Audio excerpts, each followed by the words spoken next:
자, 지금 파동을 물결을 치듯이 입시들이 굉장히 많이 변하고 있어요. 일부러 이제 물결 표시를 좀 해놨습니다. 이렇게. 자, 보시면 첫 번째 2022년도와 2024년도에는 지금 뭐라고 써있냐면 정시 확대라는 말이 지금 자 이렇게 크게 써있네요. 그리고 2023년도에는 정시가 무려 40% 이상으로 지금 확대가 되고요. 밑에 이제 조그맣게 부모님도 가지고 같이 보셔도 됩니다. 밑에 조그맣게 어떤 대학이냐면 서울 소재 16개 대학이라고 지금 되어 있습니다. 자, 이제 여기서 이제 잠깐 저희가 좀 궁금한 게 생기더라고요. 그러면 이제 대학을 갈 수 있는 방법이 어떤 건지를 제가 간단하게 설명을 해드릴게요. 아주 길게 설명하자면 이게 막 2~3시간 걸리는 거기 때문에 제가 어머님들은 없지만 제가 페이지 좀 하나 좀 만들었어요. 우리 대학을 갈 수 있는 방법에 대해서 이쪽에 살짝 지금 제가 띄워놨습니다. 이거 한번 보세요. 일단 우리 대학을 갈 기본적인 전형은 수시 전형이 있고요. 정시 전형입니다. 이거는 좀 이제 아실 것 같아요. 생각하시면 됩니다. 수능 보기 전에 아이들이 자 시험이나 뭐 대학별 고사를 봐서 우리 대학을 들어갈 수 있는 전형이고요. 자, 보고 나서 대학을 들어갈 수 있는 전형이라고 보시면 될 것 같아요. 그러니까 크게 보시면 2개예요. 2개인데 이건 아셔야 돼요. 수시는 6번을 쓸 수가 있어요. 6번을 쓸 수 있는데 정시는 3번밖에 못 써요. 그러니까 우리 9번의 기회 중에서 한 번만 붙으면 되는 거예요. 9번의 기회 중에서. 자, 이제 그러다 보니까 수시는 다양한 전형들이 좀 있겠죠. 6번이다 보니까. 그래서 이렇게 나눠져 있어요. 교과 전형, 학생부 교과 전형이 있고요. 학생부 종합 전형이 있고요. 논술 전형이 있습니다. 자, 좀 쉬운 것부터 제가 말씀드릴게요. 논술 전형은요. 자, 제가 막 적어놨잖아요. 근데 우리 아이들은, 자, 우리 아이들의 부모님들은 이건 이제 잊으셔도 될 것 같아요. 논술 전형은 폐지가 될 겁니다, 앞으로. 앞으로 이제 폐지를 계속 유도하고 있어요. 그렇기 때문에 좀 간단하게 말씀드릴게요. 논술 전형은 뭐냐면은 대학별 고사 논술 시험이라는 걸 보는데 어떤 아이들이 보냐면은 우리 수능이라는 것들은 주요 과목을 본다는 거 정도는 알고 계시죠, 그죠? 국어, 영어, 수학, 과학, 사회, 한국사를 봅니다. 근데 그걸 다 잘할 수는 없잖아요. 우리 아이가 수학, 과학만 너무 잘해. 다른 건 너무 못해. 그래서 근데 좋은 대학교를 가고 싶어 할 때 쓰는 전형이에요. 자, 수리 논술, 과학 논술 또는 인문사회 논술을 봐서 대학을 갈 수 있는 건데 이것만 잘 봐서 가는 게 아니라 수능 아까 제가 얘기했던 시험 중에 몇 과목을 또 잘 봐야지 들어갈 수 있는 전형이라고 보시면 되는데 자, 이게 되게 안타까운 게 뭐 한 3등급, 4등급권 아이들 그러니까 내신으로 따지면 한 20%, 30% 정도 되는 아이들이 유일하게 서울에 있는 대학교를 갈 수 있는 전형이었는데 이게 이제 폐지가 될 것 같아요. 그래서 우리 부모님들은 이건 좀 잊으시면 좋을 것 같고요. 되겠네요. 크게 이제 수시는 큰 맥락으로 2개가 있다라고 보시면 돼요. 교과 전형과 종합 전형이 있구나 라고 이해하시면 될 것 같고요. 교과는 말 그대로 뭐냐면 내신 성적입니다. 자, 그런데 우리 서울에 있는 이게 이제 서울에 있는 16개 대학을 저는 위주로 말씀드릴게요. 서울에 있는 16개 대학이 과연 우리 고등학교의 내신을 믿을까요? 왜냐하면 자 모두 다 평준화되어 있거든요. 뭐 특목고나 자사고에 내신 있겠죠. 근데 자 저 지방의 시골에 있는 자 뭐 한 5명 있는 학교에 만약에 학생이 1등급을 했다. 뭐 1등급도 나오지 않겠지만 1등급 했다. 그걸 믿을 수 있을까요? 그러다 보니까 교과는요. 교과만 들어가는 게 아니라 수능이 일부가 반영이 돼요. 자, 노골적으로 말씀드릴게요. 서울에 있는 16개 대학은 학생부 교과 전형으로 거의 뽑지 않습니다. 몇 개가 없어요. 뽑는 데가. 자, 그러면 이제 서울에 있는 16개 대학은 주로 뽑는 게 지금까지는 학생부 종합 전형이었어요. 이제 이거 무슨 말인지 알 것 같아요.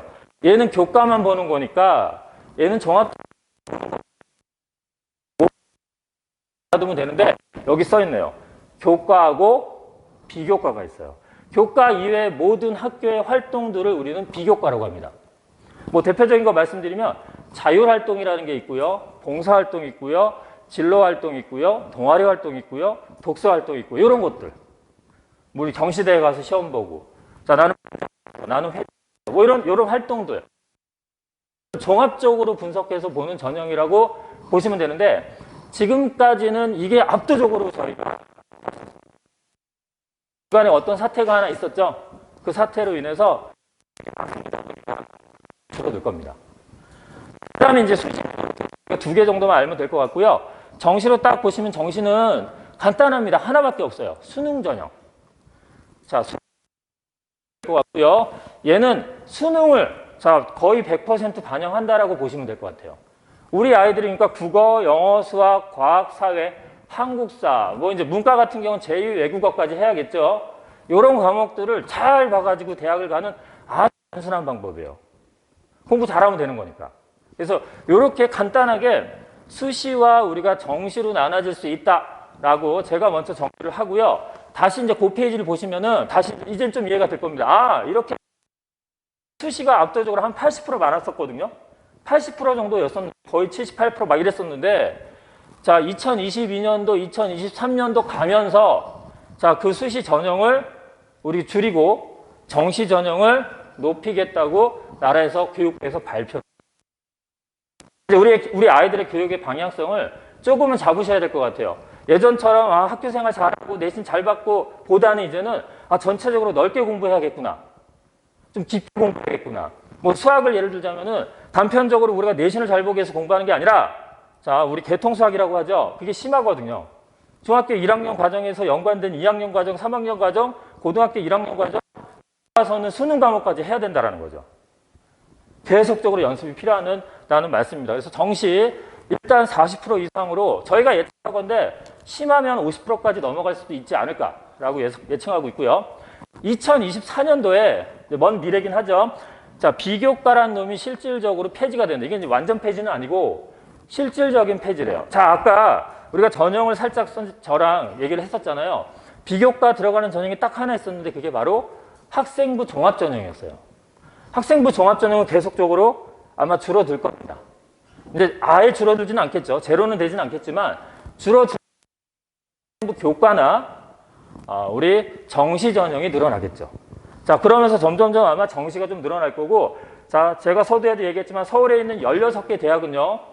자, 내신을 믿지 않습니다. 일반 고등학교의 내신을 믿을까요? 믿지 않습니다, 우리가. 그렇기 때문에 자, 정시에 아마 비중이 좀 더 커지지 않을까라고 말씀을 드리고 제가 뒤에서 다시 한번 또 언급을 할 겁니다. 자, 그 다음에 이제 2025년도에 딱 오게 되면 지금 뭐 어떤 일이 일어나냐면 고교 학점제라는 게 생긴대요. 지금도 고교 학점제는 일부 도입이 됐습니다. 일부 도입이 됐고요. 이때는 완벽하게 도입이 된대요. 모르겠어요. 근데 이게 연기가 될 수도 있습니다. 실제로. 뭐 제대로 안 됐으면 연기가 되겠죠. 아직 미래니까. 근데 지금까지 발표는 2025년도에 고교 학점제가 생긴대요. 자, 이 부분은 설명을 좀 해드릴게요. 고교 학점제는 뭐냐면요. 여기 써 있습니다. 학생이 과목을 선택하는 거예요. 학생이 과목을 선택하는데 친구 따라 선택하면 안 되겠죠. 자, 어떻게 선택하냐면 본인의 진로를 빨리 지금 일단 결정을 하고요. 본인의 진로에 맞는 과목들을 선택을 해서 자, 그 시간 맞춰서 우리 들어야 된다는 거예요. 자, 어떤 학점제로 운영을 한다. 뭐 이제 결론적으로 얘기하면 대학처럼 운영을 하겠다라는 겁니다. 대학처럼. 지금까지 졸업은요, 너무 쉬웠어요, 아이들. 애들도 졸업을 했어요. 그러니까 제일 꼴등도 졸업을 했거든요.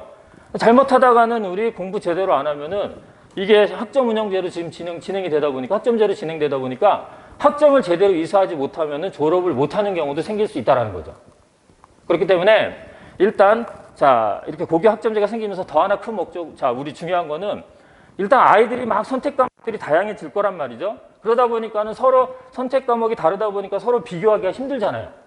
그냥 내신 자체는 자, 일단 굉장히 쉬워지든지 내신을 산정하는 기준이 조금 완화되든지 아마 될 것 같습니다. 그게 2025년도에 변한대요. 자, 이제 딱 와서 2028년도에는요, 아주 먼 미래 같죠? 자, 우리 아이들이 몇 년도에 수능을 볼까요? 나중에 한번 계산을 해봅시다, 저희가. 자, 어떻게 2028년도에는요, 수능 체계가 개편된대요. 잘 보시면요, 2025년도에 고교학점제가 운영이 되면서 고등학교가 발칵 뒤집힙니다. 2025년, 2026년, 2027년에 고3이 되면서 얘들이 2028년도에 수능을 보는 거예요. 우리가 수능은 보통 그 해 본다 해서 2027년 수능이라고 하지 않고요. 그 다음 해를 얘기합니다. 수능은. 그러니까 올해 보는 애들이 2023이지만 수능은 21년도 수능이라고 하는 거예요. 그럼 얘는 2027년도에 보는 애들이 결국 고교 학점제가 새롭게 도입되면서 얘들이 고3이 됐을 때 수능을 보는 거기 때문에 그거에 맞춰서 수능이 바뀐대요. 2028년도에. 다행이에요. 제가 계산을 해봤더니 우리 아이들 2027년도 수능을 보더라고요. 자, 다행일까요? 자, 좀 이따 제가 고민을 드릴게요. 자, 궁금하시죠? 네, 일단 좀 이따 드릴게요. 일단 어떻든 이렇게 수능이 바뀌는데 수능이 지금 어떻게 바뀌냐면은 이것도 몰라요. 이것도 지금 막 이제 여론들이 나오고 있는 겁니다. 수능이 쉬워집니다. 우리 상대평가, 절대평가 뒤에 넣어놨습니다. 넣어놨는데 절대평가라는 건 뭐냐면은 등수로 막 이렇게 애들을 순위를 세우는 게 아니에요. 점수를 세우는 거기 때문에 절대평가를 본다. 이 말은 좀 쉬워진다는 얘기입니다.